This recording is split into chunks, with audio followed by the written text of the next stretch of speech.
In this week's Author Spotlight, we are interviewing Ms. Barbara Campbell McLawhorn, and she is the author of the Saga of Danny Jones, A Journey to a New Beginning. Hi, Ms. McLawhorn, kind of go on your background and kind of tell us about why you decided to write this particular book. Okay, I'm formerly a counselor, a teacher. I have 5 grandsons. I work in the Sunday school, and I thought that this book would be a great book for young adults.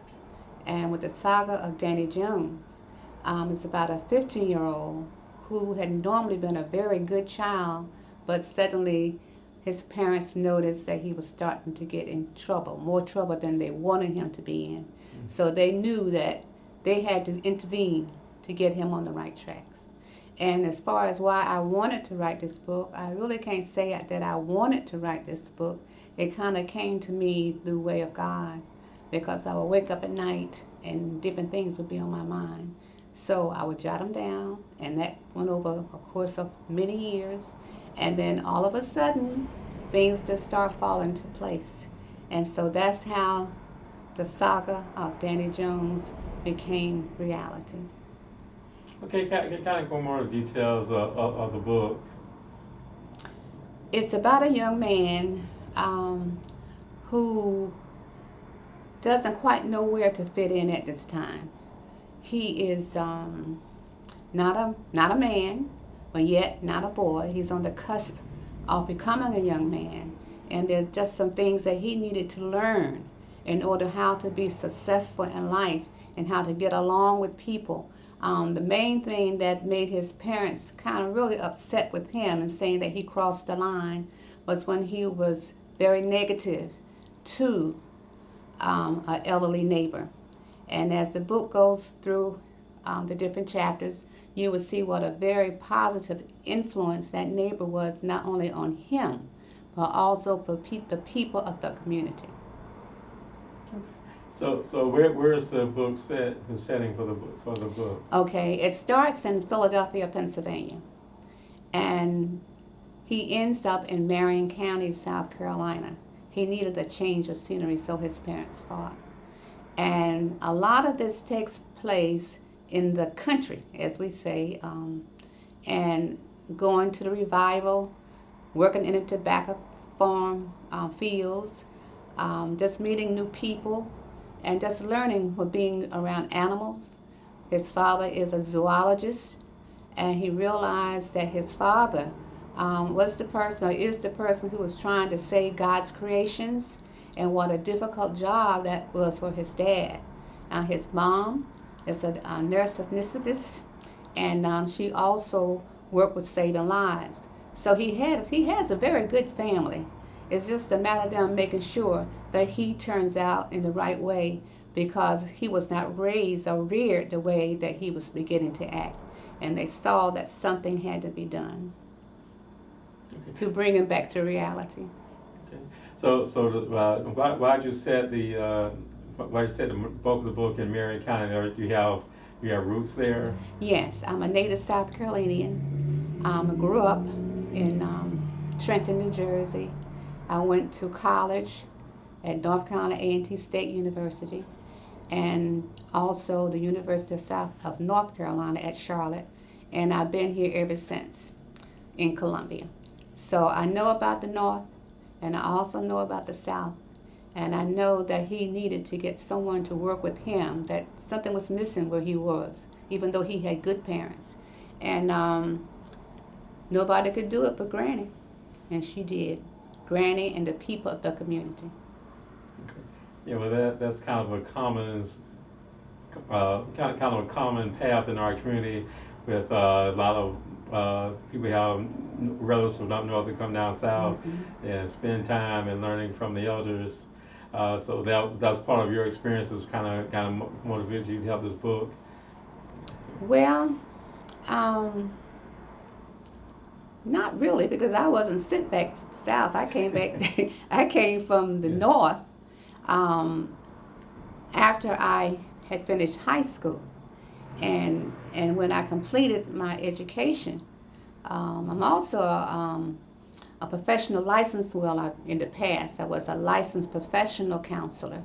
So I got my education basically here in South Carolina. And of course, you know, when you go to school or go to college, a lot of times you meet your future husband, which I did. And as a result, I've been back here for many, many years. Okay. So you think the book is great for people trying to reach young people who may have been straying off the path. So you think this book kind of help those people help get their loved ones back on the correct? I really do feel that this book would help a lot of people. Those who have purchased this book, The Saga of Danny Jones, I've been told that they don't want to put it down. They start reading it and they will just want to see what's going to happen next. And then I'm also been told, which is kind of selfish, is that they don't want to share the book with anybody because they're afraid somebody's going to mess it up or whatever. And so they are encouraging people to buy their own copy. So I guess that's really good in a way that you might have more sales, but the information is what's very important, I think, to me. And for people who can use it in helping them with their children. You have to read this book. It's not a regular book.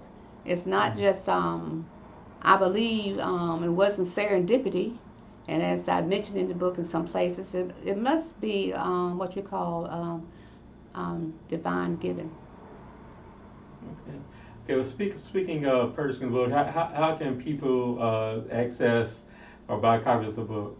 Okay, it's on Amazon, Barnes and Noble, and other areas. You simply go to BarbaraMcLawhorn.com, and that's Barbara McLawhorn. I think I put Campbell there, didn't I? It's Barbara, BARBARA, McLawhorn, McLawhorn.com. And that would take you back to where you need to go. Okay. So are you having any upcoming book signs or any events? Well, there are 2 in the workings at this point. Nothing has been finalized, but as soon as we get it finalized, I will let the people know. Okay. So do you have any, how can people contact you if they want to buy copies of the book or they want to come have you speak and learn more about the book? Well, if they want to get a book, I strongly recommend that they go through BarbaraMcLawhorn.com. Book is $14.99 plus shipping and handling and taxes. But I think that they probably need to purchase at least 2 books because at this point, if you spend over $25 or more, you don't have to pay shipping and handling, and that could be money that would go toward the second book. And then you can share it. And I think it's very important that people read this book and share it with their children because it's just not an elementary book. It has some very important topics. For an example, there was a young lady who came home from college and she had, as they say, gotten herself in some serious trouble.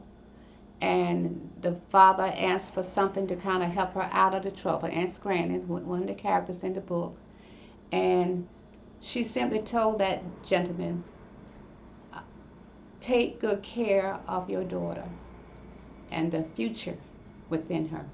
So that's talking about allowing children to be born rather than trying to circumvent it. So it might take a person a little older to realize when it said the future within her, because the child might not quite understand that.